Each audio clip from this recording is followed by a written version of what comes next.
I've had the pleasure of working with our last speaker in several different incarnations. He hired me in 1995 to work at University of Washington, and then Community Hospital of Monterey. He was my application consultant when we were implementing Advanced there. And then worked with him for several years at Columbia. And I think one of the most amazing things about this kind of odd line of work that we find ourselves in, it's not something that anyone grew up reading storybooks and thinking, oh, I don't want to be a fireman, I want to be an advancement services professional. But one of the things I love about this work is just the confluence of mission and skill that we find and the people that we're lucky enough to work with. And there's really no one that I count myself luckier to have worked with than Kai. I think if you've been on the listserv, then you quickly realize what his technical expertise is like. I think if you've had the chance to talk with him, you realize how well he knows this business and this profession from all angles.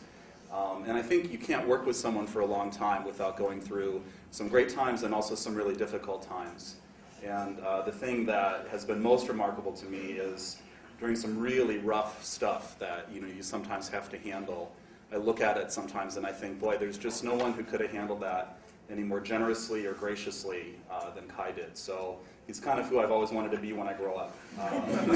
So as always, looking forward to what you have to say, and thanks so much for being here. Well, thank you, Carl.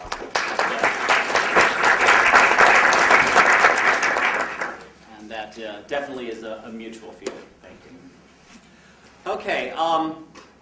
First of all, can you all give me like a little show of hands? How many of you are from outside the Puget Sound area? Wow. Okay, so that's like 2/3, or if not more, of this group. This weather that we've got right now, it looked a little questionable this morning. Right now it's stunning outside. It's never like this, believe me, so don't start making any plans to move here. This is truly the exception. Now, if you again want to give a show of hands of who would like to just go ahead and spend the rest of the afternoon out there enjoying the sunshine, happy to just let you go at this point, we'll just call it done. Sorry. Okay? No. All right, I think there was one lady, you, Lee. Okay. Well, okay, so we'll go ahead and do this, but please, I'll do it on the proviso that you'll actually engage with me in this process, okay? Like any time you do a presentation, you're working on putting your slides together and figuring out what you want to say. And I think there's no way on earth I've got 60 minutes worth of material here. We're going to be done in 20 minutes, going to be out the door. And I, tail between my legs, I'm going to slink away thinking, gee, that was disappointing.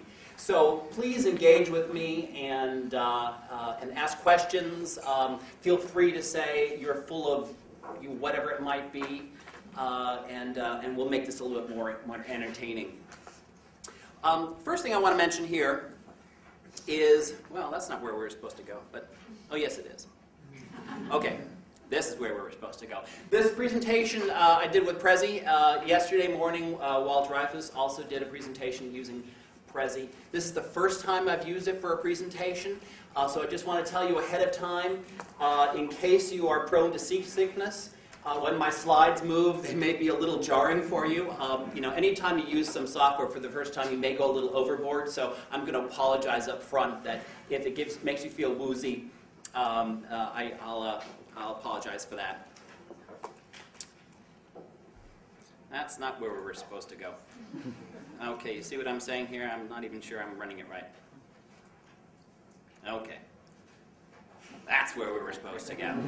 Okay, what I want to talk about today is where we've been and where we're going. I'm going to talk a little bit about where I've been myself and where this business has been, and then where I see it going in future. I'm going to show you some samples of some things, some ideas in reporting, especially in visual reporting, and I'm going to pick up on some of the topics that we've talked about over the last day and a half now, issues of privacy and things that are of concern to us all.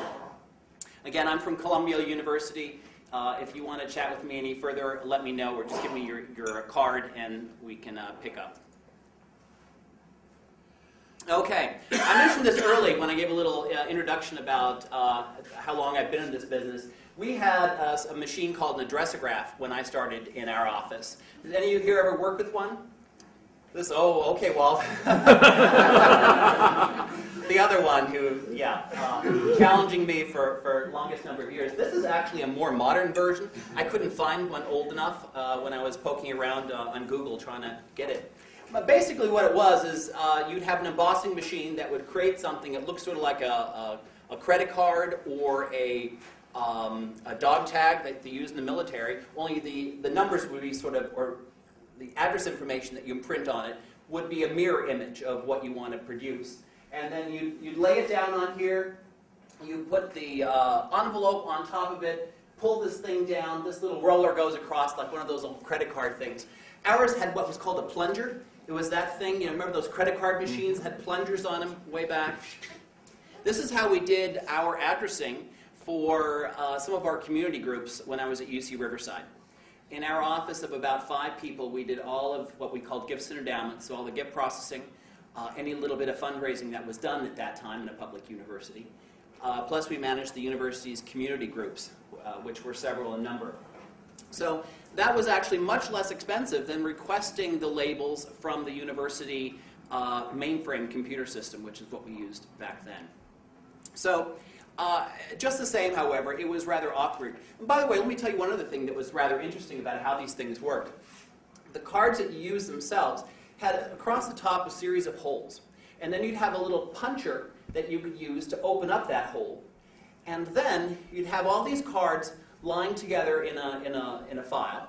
And you take a long thing that looks like a knitting needle, push it through the hole that you wanted to, for the group that you wanted to address, pull them up, and anything that fell out were the ones that you would use for your mailing. Okay, so that was a pre-sequel way of selecting your address list. I again skipped one in here. This is where I wanted to go. So in the 1970s, we then got something was called a VIDEC. You see, it took up sort of the corner of the room, had the word processing monitor and such. And what I found I could do, I mentioned this morning, I'll just say it again, is I found a way to take these address lists, put them in here as a text document where at each of the tab stops I'd have a different thing. I'd have a prefix, first name, last name, suffix, addressing information, and then a series of columns that had little X's for each of our community groups that we might want to mail to. And then I did a little word merge, and I produced labels on here, and it saved us a tremendous amount of money. And it was sort of my entree into this, because it seemed like a terribly intuitive thing to do. I couldn't understand, it was self-evident that you would do a mailing list this way. And it saved us a terrific amount of money. So let's talk a little bit about reporting. So it wasn't so very long ago our reporting looked like this, and this was pretty typical. I know at least one person in this room will recognize this immediately. Karen, where are you? Yes, okay. So Karen and I were at UC Irvine together in the late 80s and early 90s. And this was the way we did all of our reporting. Now this was actually quite modern for the time, because you'll notice it's not on green bar paper, and it was actually produced on a laser printer. So this was something a little bit later in our time, Karen and my time together at UCI. We used a line printer font, so we got the same 132 characters across the page that you would have gotten on green bar paper. Very dense in numbers and nothing but black and white. So now that's all changed, of course, and thank God. Today we have different expectations. We don't just want a lot, pages and pages of dense numbers and such, just regurgitating what's in the system. We want to have something that has graphics, color, and a little bit of style to it. In short, we want the thing to have visual appeal. And also, we want it to be we want to have graspable knowledge. So we don't want to look at that last page and try to figure out, well, what does this mean for me? We want to be able to look at a report and so immediately understand the message that's trying to come across. Questions or comments about? Okay. So let's look at some of the possibilities, and I say let's dream with me a little, because I'm going to show you some examples of reports, not that I've done necessarily. I will show you a couple that I've done. But there are some examples of reports from other organizations, and I'm going to try to talk with you about how we might take the basic ideas of those and use them in our advancement environment. Okay, so first I want to say Actually, you know what? This is kind of doing some crazy stuff here because I wanted to zoom in on this little guy. Okay. I hope some of you will consider this a challenge. And now what I mean by that is hopefully this group will reconvene in about a year's time. And hopefully some of you will decide to be presenters next time around. And hopefully you'll come back with some examples of some data visualization, some graphical reports that you're doing that may fall in line with what I've got to show. They may be entirely different, of course, but just to be a conversation starter.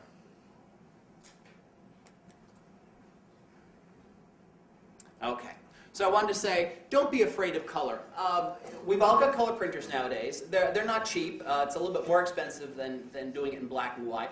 But it certainly does add a lot to our ability to look at a report. Now, and I apologize for the scanned image here. One thing I would say is, this violates one of my rules about reporting. Numbers should always be right aligned. Okay, but other than that, I like the fact, it's like numbers in a column, right alignment, okay? Just remember that. I like the use of color. It pulls some things together while differentiating other things. This would be great probably for a place where you do need to have some dense numbers, but it also still can make it a little bit enjoyable to look at. Okay, now here's an example. Instead of going with a pie chart, this might be a way of presenting data and showing it in the various size of something, right? And I also like here how they group some things together by color. And so the performing arts, for example, this is an organization let's see, where is this again? In Philadelphia, of a group of cultural organizations in the area. And they're grouped by their basic type. And so the performing arts are all the purples, and then you've got a different type of group in blues, and then green again. What I also like here, in addition to the little squares that they've used, is they've almost got like an entirely second chart right here in this column. You'll see that, and interestingly, they've arranged it such that the size of this, relative to the others, makes sense. Even though I don't know how they could have guaranteed it based on the number of squares in there. But they arrange it in such a way that you're actually seeing two different things at one time. And I think it's just a beautifully creative way of having done that. Anyone doing anything like this at present? I mean, clearly this is not probably your every weekly report that's going out, but it might be a report to your Board of Trustees or Regents. I also think here perhaps you might have along here, these would be your schools and colleges for the units within your organization. The size of the gift might be sort of annual level, you know, under 10,000, 10 to 100, 100 to a million, million and up, something along those lines. Just a nice way of looking at it. It's a little bit different. Okay, also, here's an idea about being creative. Why not use no? There we go. I'm not sure why it's misbehaving a little bit. It's not following the plan quite right. So here we're showing the progress bars, but we're not just showing a bar. We're actually using something that is representing the thing that we are measuring. So here we're looking at attendance, perhaps, members and subscribers. So we've got actual people that we're showing. Now, that way that might be used in our line of work, you may have a chart that uses coins or stacks of dollars, you know, for relative dollar amounts that are raised. I also find interesting here, if you look real closely, some of them actually, here this one in particular, kind of reflects the nature of the thing itself. So here we have what looks like a dancer doing something that most of us here probably cannot do. But I think that just adds a little bit of extra whimsy to the report. Are any of you using things like this? Come on, now you all promise to engage with me here. Nope. Bars. Bars. Bars and school colors. Okay, yeah, okay. Lots of purple and gold or what have you. Sure. Okay. Yeah, here again, this might be the units that are participating. It might be alumni participation by school. It could be event attendance by the school of affiliation of the alum. Anyone else have any ideas of similar kind of charts and how that might look? too late in the day, isn't it? No, I mean, yeah. It's just... Okay, be a little unconventional as well. Here's an example where we've got a chart that it almost looks kind of like a stadium, kind of blown out here a little bit. And tip the scales a bit, I said. So we've got what narrow bands over here and much broader ones. Does anyone see an issue with that immediately? Scale. Scale. Relative importance is a good observation. If we really want to emphasize these of course look so much bigger just based on how they're placed here. They're not necessarily, or they are in fact not, as large as they look in comparison to the others. This one here is artificially minimized, right, just because of the way it's designed. Is that a legitimate thing to do? Well, it is other. Yeah, okay, so we do want to, yeah, who cares about other, right? Does anyone take issue with that? Deceptive. Yeah. Okay. Yeah? We can make the data tell you whatever we want. Well, what I want to talk to you about, yes? On the contrary, I mean, it's a charts like that are a form of communication. There's no, I mean, if you're trying to get something across, I mean, as long as you're not, lying. Well, and I don't think, yeah. Okay, let's go back and look at it because we're not lying, right? We still have the dollar amounts or whatever these counts that are along this axis. Of course, the bands get larger, so we are emphasizing a story here without lying about it, but we're not being 100% honest. I would argue. I could actually see using this the other way around, perhaps, in giving those who've had a little short shrift and maybe giving them an opportunity to look a little bigger in comparison to those who have done quite well. Okay. So what I want to show you next here, if we zoom in, again, sorry about the. Has anyone here run across this book or others like it? How to Lie with Charts, How to Lie with Statistics. Okay, I recommend anyone, if doing reporting is part of what you do, I think reading about how to lie with charts and lie with statistics is incredibly instructive because it'll help you to avoid creating a chart that is unintentionally misleading, and it will help you identify when you're looking at charts or graphs presented by others when there's someone who's not being entirely honest with data that they're providing to you. So no one's heard of this? Okay, check it out. Okay, next thing I want to talk about is something fairly new called a tree map. Has anyone seen a tree map? Okay, we've got, yeah, well, it figures, yeah. Yes, of course you would. Okay. So it's not a tree per se. Now, so here's the first one that I saw, and when I first saw it, I thought, wow, that's really cool. And here, note the source. I'll show you that again in just a moment. Now, the purpose of a tree map is to show you relative size of something. And there is software that I'll talk about in just a moment that will allow you to do this. Now, in this particular example from this website, the sum total of all these things, even though it's called the billion-poundogram, this does not actually equal to a billion. But it does help you to see relative size of different amounts of money. So, for example, up at the top here, Tesco, that's sort of an English version of shopping, of a store. You can see their revenue versus their profits and how that compares to certain other things in terms of relative size. Okay. So that's it's a neat way of looking at information. So here's this the website of this gentleman. Does anyone follow this? Okay, yeah. He's a real great person to follow. He also has an RSS feed is the way I get this. And he's got really some great data visualization that he puts out there. He has a couple of TED Talks, too. Pardon me? He has a couple of TED Talks. Oh, has he? Okay, I've not seen those. Okay, that would be definitely worth. He's got some TED Talks for those who didn't hear that. So that would be worthwhile seeing as well. So now here's my effort in doing this. I'll tell you in a moment the software that I use to do this. But this chart shows Columbia campaign giving by school within division.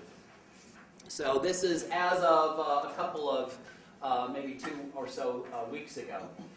In green here, we've got the medical center. Up here, professional schools, which are grouped together just because they have no other grouping. Undergraduate education, arts and sciences, graduate school, and then all the other programs down here. Now you can manipulate the colors a little bit, and so you can see the relative size of giving to each. The nice thing about the tool is that when you actually use it, you can hover your mouse over one of these areas, and you see what area it belongs to, and also the dollar amount and the percentage of total. Okay. Now, unfortunately, the particular tool I'm using, when it's output, it does not output to Flash. And so I could not actually demonstrate this for you here unless I were to open the tool and show it to you that way.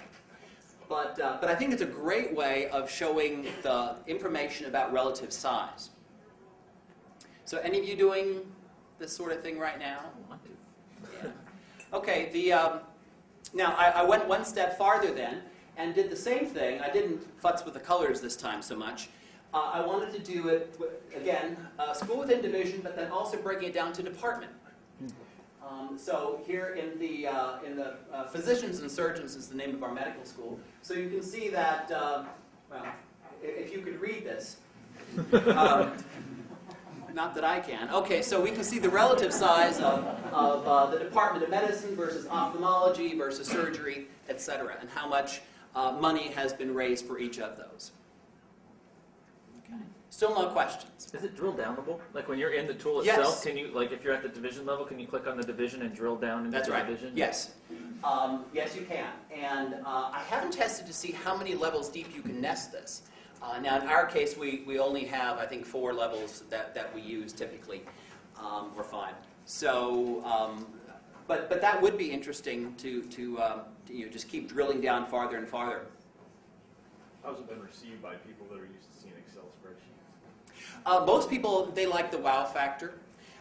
We have not yet integrated this into our actual campaign reporting that's going to our trustees, however.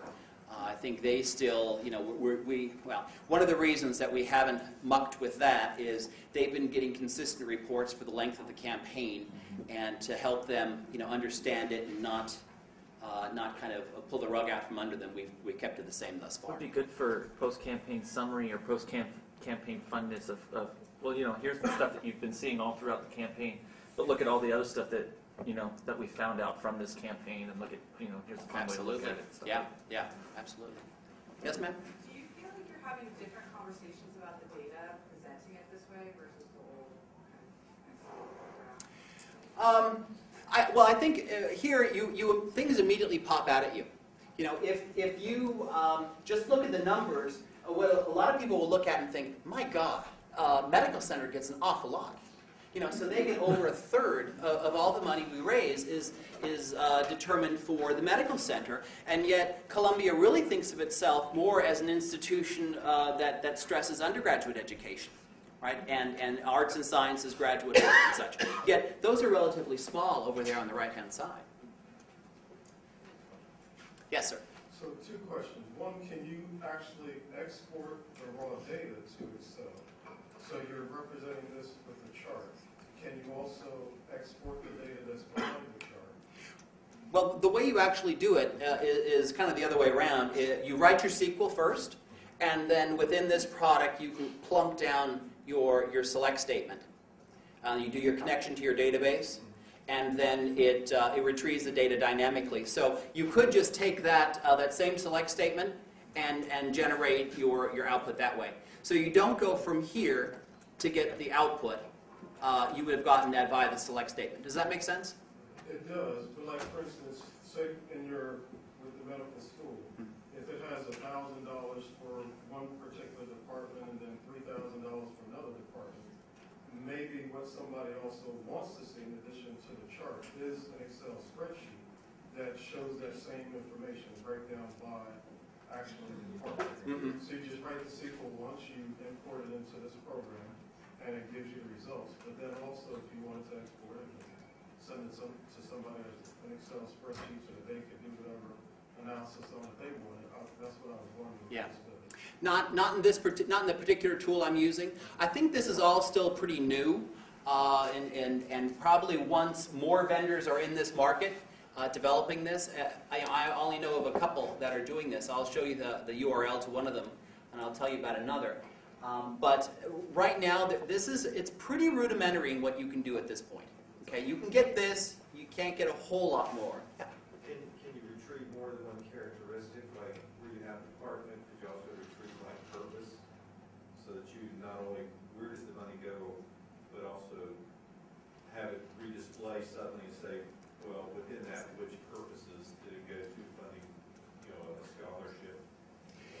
Yeah, and in fact, it would probably look very similar to this. So instead of drilling down here into departments, what I might have used as the next level would be the purpose, right? So you could have seen how much of this went to student aid versus faculty staff support versus program support, etc. Yeah. I'm going to use the I word here, interdisciplinary. And maybe that's just a whole nother subject, and you can say, screw it, we'll talk about it next year. But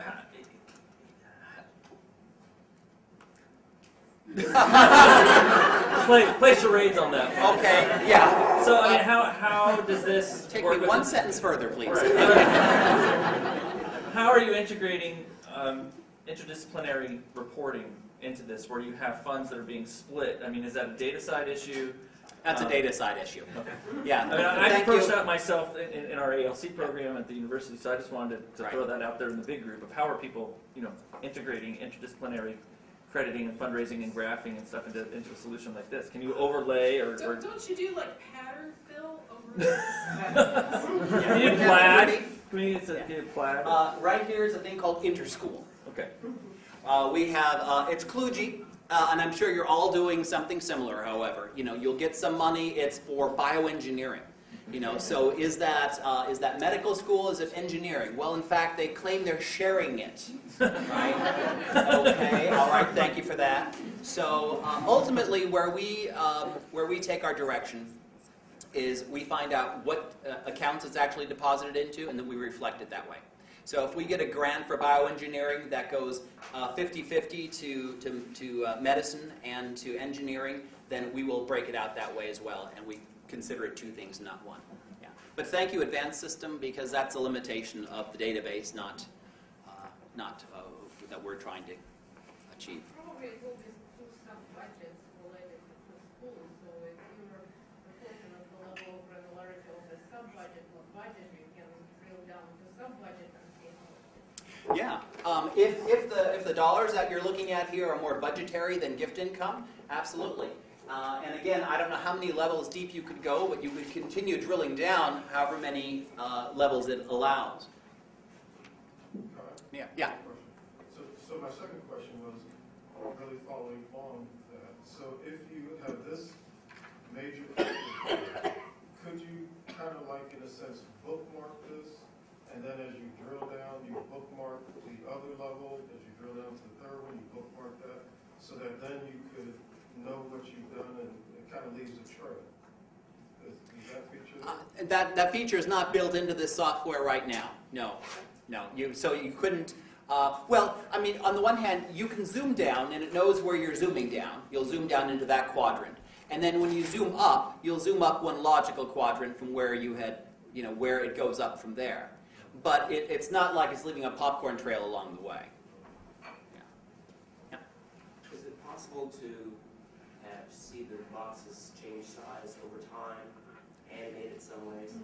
Again, not in this particular tool. And let me move on. Okay, I've got one other, I think, here to show you.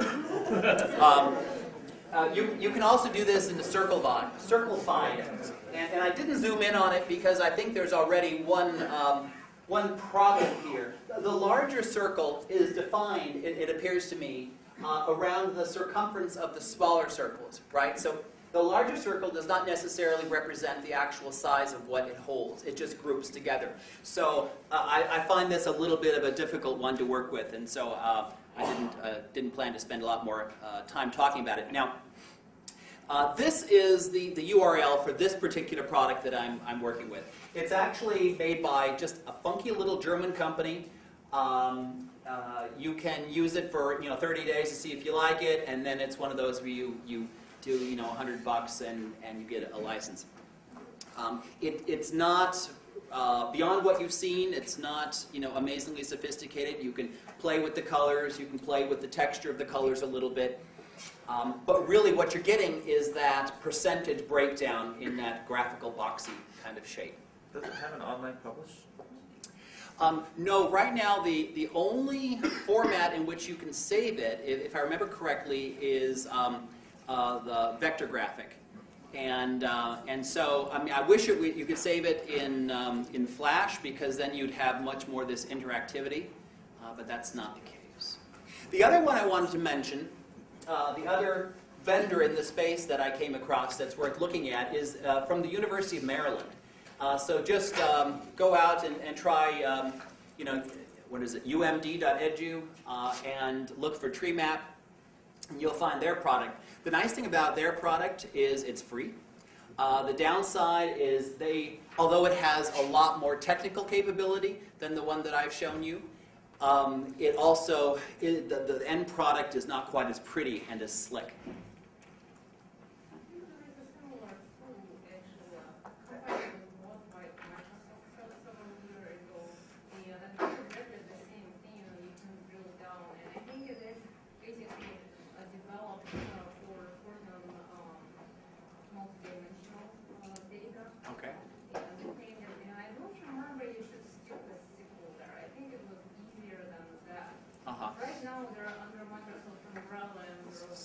Okay. Does anyone happen to know what product that might be at Microsoft?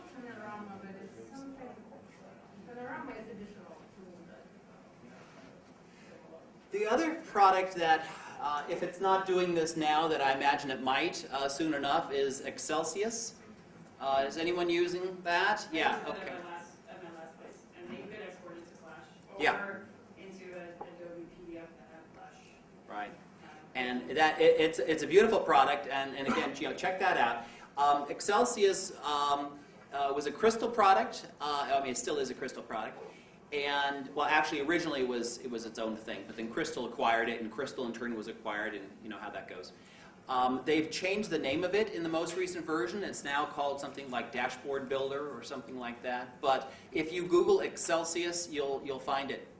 Now, I have Excelsius, and my gripe with Excelsius is just about the access of data, or accessing data, because the version that you and I would typically buy for $200, $300 or whatever it costs allows you to draw data out of an Excel spreadsheet, or maybe out of other small sources like that, out of a text file, for example. The version that allows you to dynamically query a remote database like Oracle or Sybase or SQL Server, that one runs in the thousands.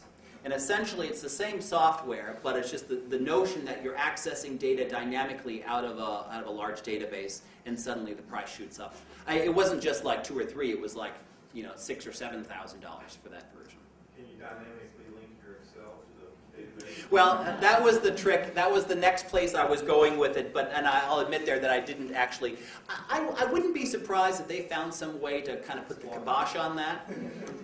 The same thing you could do if you can access an Access database, for example, and just link a table or link a query. That seems pretty self-evident. But then I don't think they could get away with charging $7,000 for something that where you can do it for $300. So I wouldn't be surprised if they had some way of avoiding that. Questions on that? Yes, sir. Just a comment. We just started using a software program that's for graphics, and it's called Advisor Solutions. Yeah. Have you? Yeah. In fact, we are one of those. Doug Cogswell, you probably run across his name, right? So he's the guy who's in charge, at least for the education part, for Advisor. We actually licensed Advisor a couple of years ago. We went through all the effort of installing the software and writing the queries that extract data out of our Oracle database and put it into a series of reporting tables which Advisor can access. And we practically make nil use of it. And that's because the very people that we thought would really latch onto it and love it and play with it have had absolutely no interest. They kind of shrug their shoulders. I still think it has a lot of value. And I think for anyone who's really a systems person and a data wonk, it's definitely something you want to check out.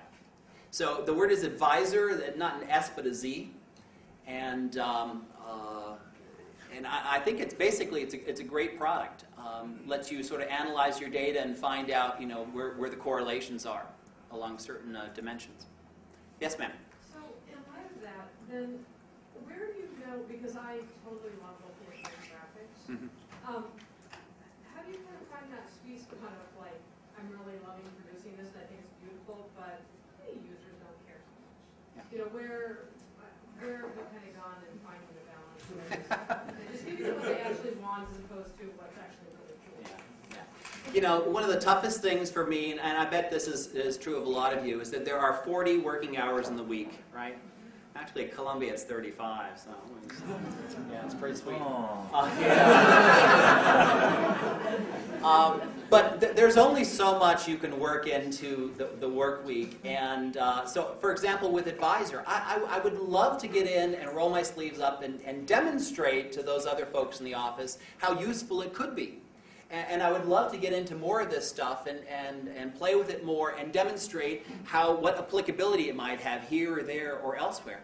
But at some point you have to decide what you're going to carve out time for and what things you need. If they don't resonate, you say, okay, fine. So what if we spend buckets of money on that? If the users for whom it's intended, they're not going to pick up and run with it, there's only so much I can do. So another book recommendation. Have any of you seen this gentleman's book? Now, we showed you his website a moment ago. This is actually a book that he has out in bookstores. Here, I love this quote about pie charts. Okay, it's his pet hate. He loves pie, hates pie charts. So, and the point being is that there are some really simple ways of showing data that we've all grown up with. We all have done pie charts, bar charts, etc. We've had the capability of generating them ourselves now for the last 20, 25 years with Lotus first and then with Excel. And they're getting a little long in the tooth. So the idea is, are there some other ways of visually presenting information that will resonate more with our end users? And this is a great book. Does it have a tool that dynamically creates those things so you don't have to manually create those things? No. This is going back to the question this morning. I think if I had a lot of money, one person I'd really love to bring into our shop would be a graphic designer. I would love to, and this is not just for doing things like a report to the trustees, but just to take a look at all of our reporting and see if we can't make it more visually appealing. We might find some ways of marrying the graphic design with the more mundane tools that we have. Now, here's another thing I wanted to show you. This is one of the vendor products that's out there in this market space right now, and it's displaying relationships in a way that we're pretty familiar with, right? So any of us who have Advance or Banner and such, you have a person, and then you have, okay, the spouse is this, the employer is this, etc.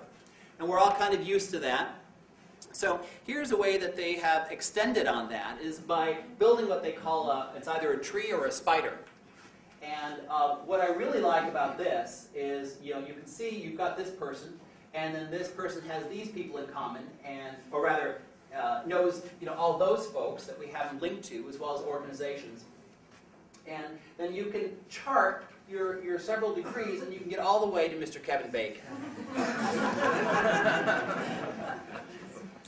Have any of you seen a demo of this stuff? It's really fun to watch, because as you go through, you can also sort of double-click and see, well, let's see who else Amanda knows. And then it'll burst out from there, showing all of those relationships.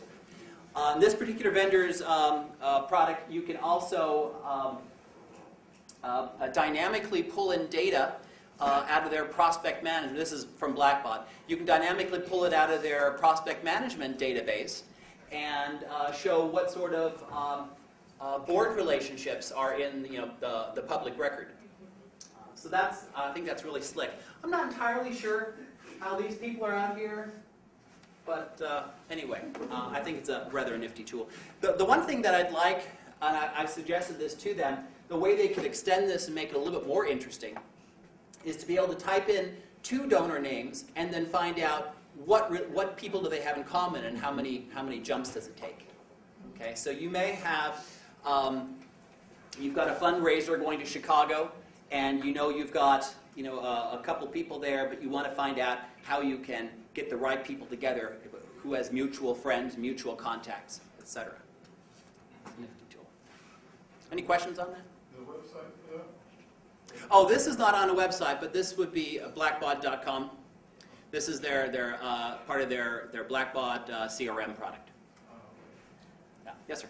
Have you had any experience with any experience using Oracle Apex? It's a big partner with charting companies that the basic charts that come with it are pretty raw. I mean, the main advantage I think is that the solution is server hosted, so like data extraction that's not a problem anymore, and that's the problem we've had. Is that once you get into large data sets, taking it out of the product is troublesome.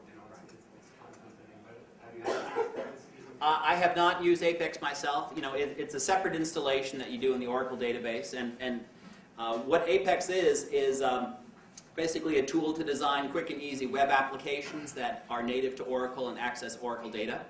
And it's what I've seen of it. It's really slick, and it's a quick and easy way of doing that stuff.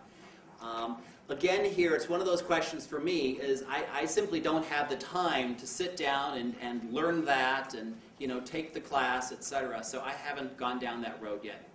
I don't know of others who are doing it in higher ed. Any of you, Apex, ring a bell? Yeah?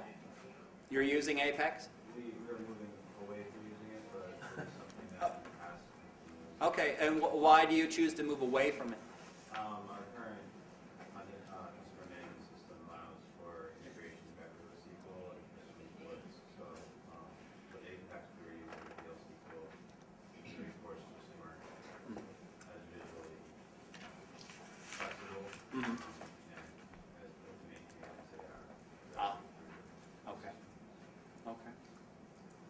All right, thank you. Okay, so it's no longer the 1980s. This was something that I showed you, this relationship spider thing. That's a recent design. Clearly, it is probably not something a lot of us are currently doing.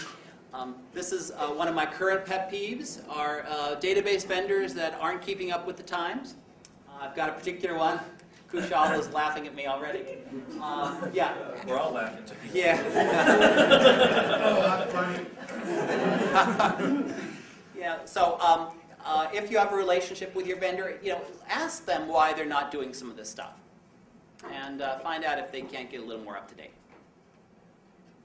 Okay. Before we're done talking about reporting, I want to talk a little bit about ethics in reporting and reporting ethics. Now, first, does anyone have any guidelines at your institution around ethics in reporting? Okay, what I mean by that, I guess I should say, is we're all, well, we are certainly not all, but many of us here are higher educational institutions, and we comply with the guidelines from CASE and the Council for Aid to Education for what things to count in our numbers and what not to count. So that kind of gift counting rules are pretty well established. I think we all make small exceptions to them, but chances are those aren't exceptions that are way off base. But what I would like to do at Columbia is to come up with some internal, at Columbia, rules for how we query data and what kind of data we present. And I'll tell you specifically why this has come up. My office is responsible for all the gift reporting for Columbia as a whole, and we also provide reports that are unit specific. One of the units at our university, they like to do things a little differently. It's the undergraduate college, so they want to be able to credit a little bit differently. One example is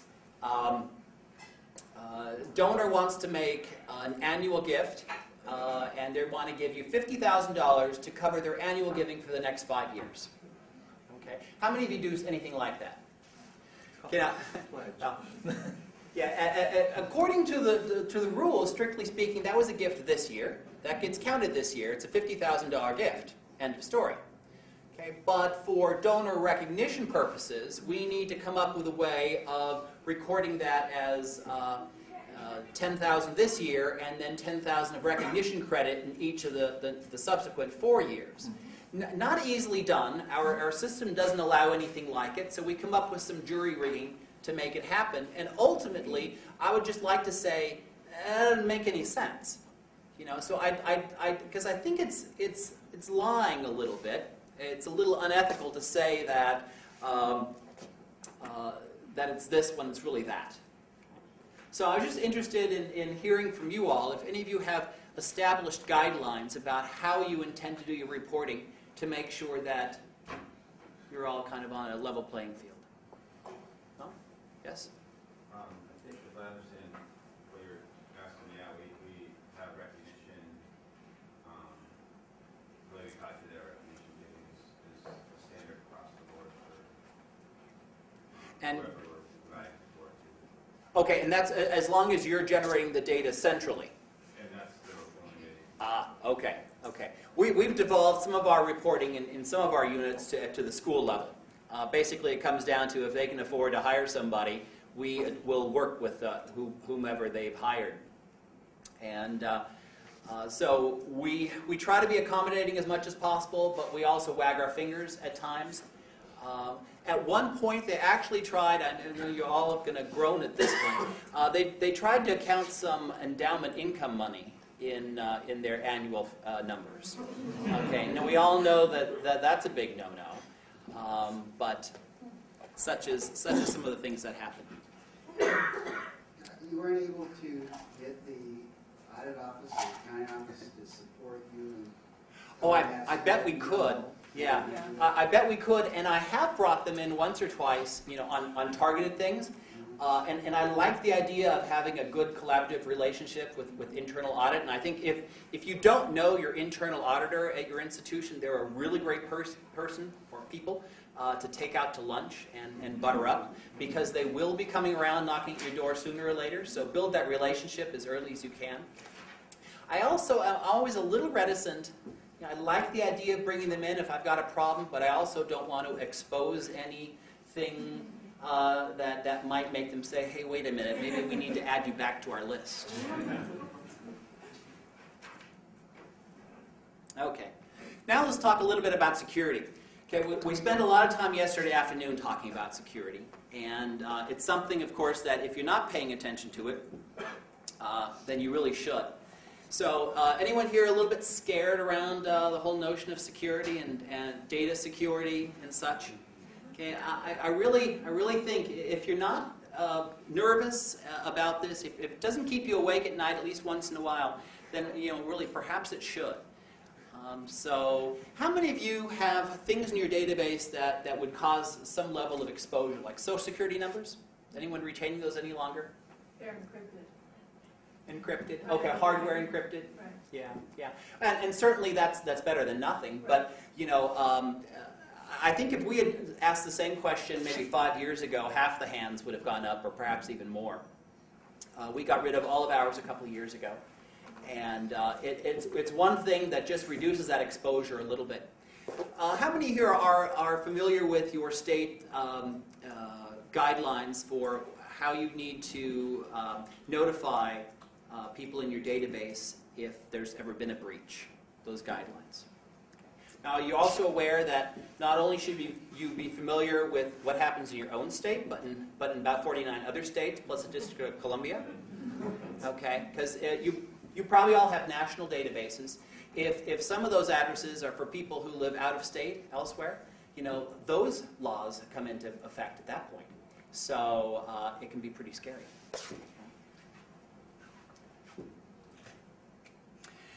Were all of you familiar with what happened to UCLA a couple of years ago? This should have been a real big wake-up call for all of us in higher education. UCLA, well, show of hands, I can skip it if you've all heard it. Okay, you've not heard. Okay, so a couple of hands. UCLA was managing the database for one of the UC campuses, or the newest campus in the UC, which is UC Merced. They didn't yet have a fully fleshed out IS shop on their own, and so all of that stuff was going down to UCLA, being done there, and then shipped back to Merced. So these aren't actually UCLA data, but Merced data that came into question. So the database was hacked, is the short story. And there were the types of information in the database that would require notification. So Social Security numbers being the principal thing. I don't know if they also had credit card numbers. Any of you have credit card numbers in your system at present? Yeah, no reason to at all. So UCLA took a very aggressive, very proactive approach in this. And they knew that they had really screwed up, and they knew that this was going to besmirch their reputation. And so they decided to do, like years ago, if any of you remember Tylenol, when they had the what was it, cyanide or arsenic or something that showed up in Tylenol. They took a similar approach. They took the very high road. They set up a large phone bank. They attempted to call everybody. They did multiple mailings to those people. They were very, very public about the fact that they had screwed up and that they tried to make good. They helped anyone whose information was compromised. They helped set up the credit monitoring and doing other things like that. Is Sean still here, Sean Drew? Okay, I don't remember what Sean would know. There's a multiplication factor that you need to use. How many of something in your database is going to cause you trouble like that? So how many social numbers, multiply it by this number, and that's how much you can expect to spend. And it's a pretty high number. It's $410 per. Thank you. $410 per. Okay. So consider how many social numbers you've got in your database. Well, you haven't, but keep in mind that there are other things also that could put you sort of on the slippery slope. I think in some states, a full birth date is considered the type of information. If it's in combination with a name, birth date and address, this differs state by state. Then that's something that would need to be notified about as well.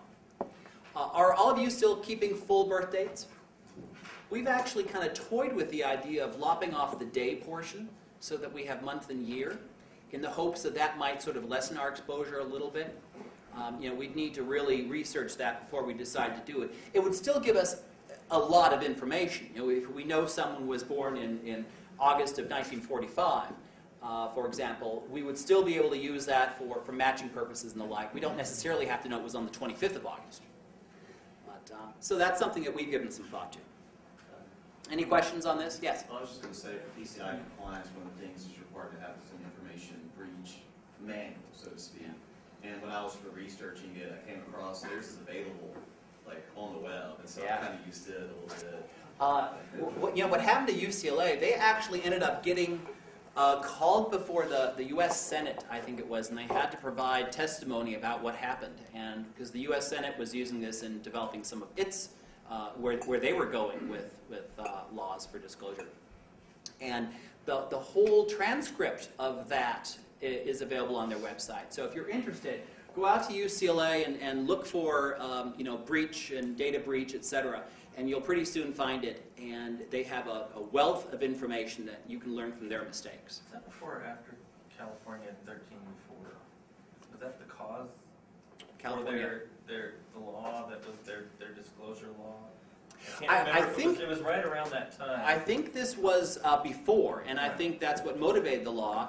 And however, again, UCLA took a very high road here. They maybe weren't even legally obliged to do everything they did, but they wanted to go and take the very high road. I think this was the case that was the model for how that law was written. Quite likely, yeah, quite likely. Kushal? So are institutions not using socials at all? Oh, we're not. No. Or no database, the Social Security database, nothing at all? Not in our alumni donor database. No.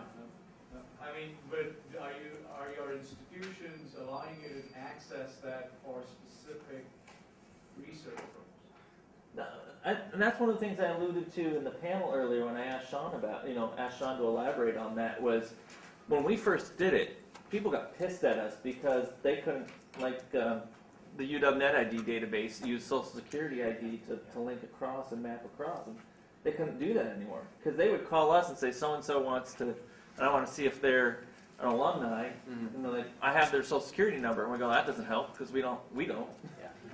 And so, but then we said, well, what's their address or what's their phone number? And that's what Sean was saying. We got better at identifying people by those, what the HIPAA's got, 47 some different touch points that you have to protect. And so, there's plenty of other stuff out there. If you get matches on, again, I wish Mike was here.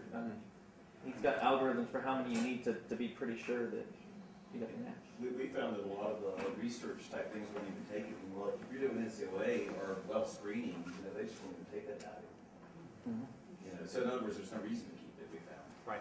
Right. Absolutely no reason.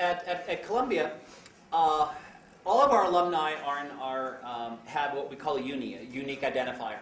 And it's this little garbled thing with letters and numbers. And it can give you access to university resources. And so all alumni have the ability to maintain that and set their passwords. They can also get email forwarding that way for life, etc. Until about a year ago, if you need to reset your password, you could go online and do so, but you have to enter your Social Security number, right, to authenticate yourself. And obviously that was something we had to take off and had to change. So we, in our system, developed something we call the ringer, because we say we're putting someone through the ringer in order to go through this gauntlet of questions to try to authenticate who they are. So first they put in their uni, and then it will show a number of maybe a half dozen addresses and say, which of these is one of your former addresses? And then we have, a large table full of bogus addresses or actual addresses that aren't the right one. And so we'll jumble a list of addresses, and they have to identify which is theirs. And then they're asked, which of these gifts looks most like your most recent donation? And then we show them the date and the dollar amount, etc. And the dollar amounts, fluctuate depending on what kind of giving history it is. So we put them through a series of questions like that, and then if they answer all of them correct, then we allow them to reset their password on their own. So there are ways of getting around this sort of thing, this authentication with social numbers. We thought we'd have a real problem with the death index, the Social Security death index, identifying the correct person, but ultimately, no, it's not that bad.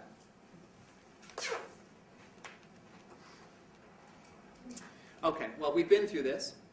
Mother's maiden name is also an interesting thing, and think of how many of you might have databases where you have relationships, and you know that someone's mother was an alumna of your institution 30 years prior, and of course you've got her birth name in the system also, so someone could connect the dots and find that out. In some states, mother's maiden name, because it's historically been used as one of those identifiers, that's also one of the things that, if it's breached, is reportable. So do you take the relationship out? Well, we haven't done that, no. I certainly wouldn't want to. Luckily, New York State is not one that funds us with this, so that's not a problem for us.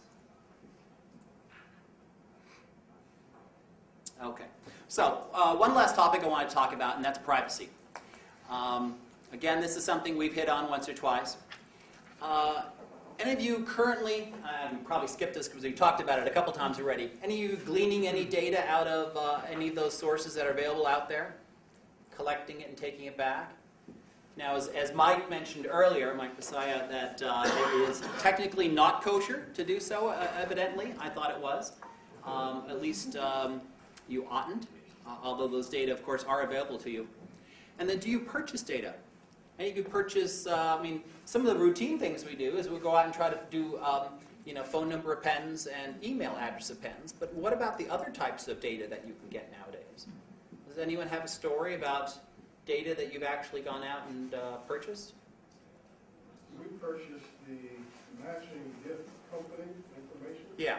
But we haven't had any problems with it. So do you purchase, or do you also get the linkage that they do, tell you who works where? Or is it just the data about the company's matching program? Just the data about the company's matching. Yeah, I think you're safe with that. Well, we actually send our folks out, donor new donors out to and get a health profile to see if they match up with a matching company. Okay. And then we attach them. Mm-hmm. And then we contact them to ask them if they considered working with companies match.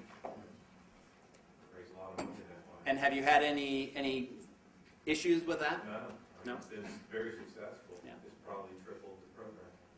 Oh, terrific. So, I mean, in prior experiences, in a corporate type environment, it's nothing for corporations to use Experian and a lot of other sources Sure. to go out and get profile information just to send out information about sales and people, for instance, that just bought older homes, and send out things to try to see if they'd like to have new hardwood floors and stuff Right. like that. So, I don't know that there's an issue with trying to determine things that people in your database like, because that may give you an opportunity in fundraising to give them offers of contributions in areas that they may be interested in.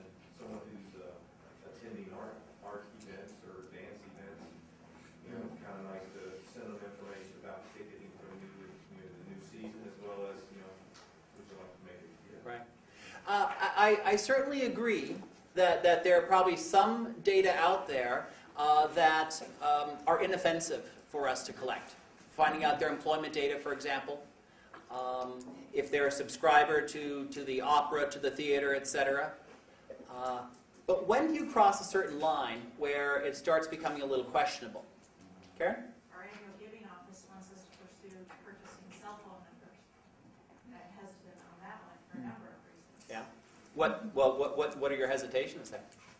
Well, privacy, costs.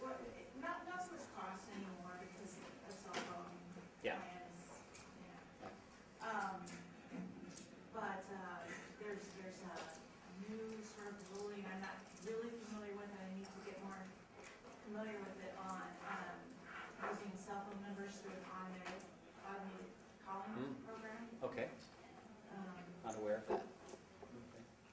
Yeah, I think at some point we cross a line from collecting data that sort of, certainly if they give it to us, that's one thing, that's free and clear. But once we start going out and collecting it from external sources, I think at some point there comes a gray zone, and then at some point maybe you're getting into an area where I know that I don't want to crawl up into their business too much. I'm afraid. Wyoming. It's called what? Wyoming. Wyoming, yeah, okay, right. Walt? Are you doing well screening on inpatients? No. No, we are not. We do have, we periodically get a table of grateful patients, and we do attempt a mailing to them, but we haven't well screened them in any way.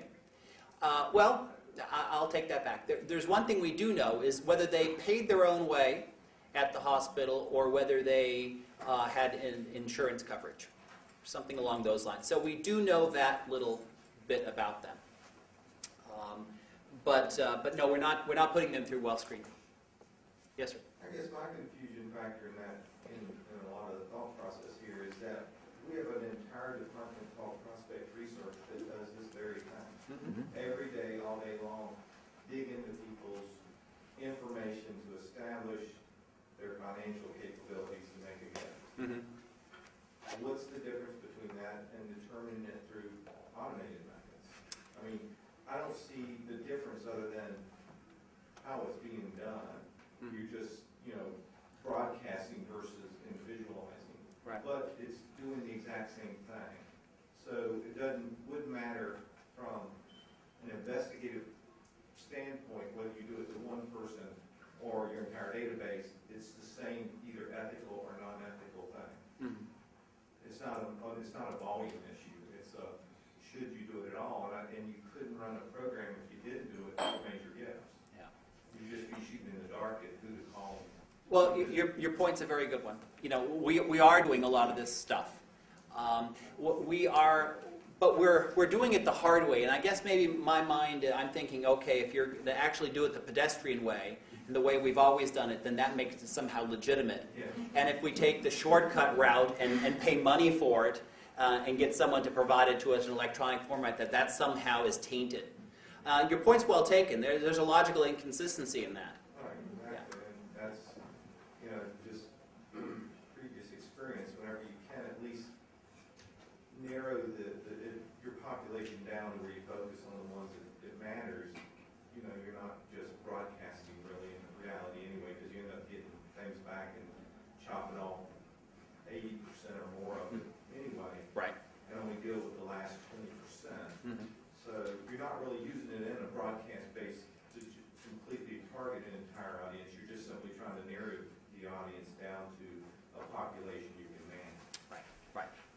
your point's well taken.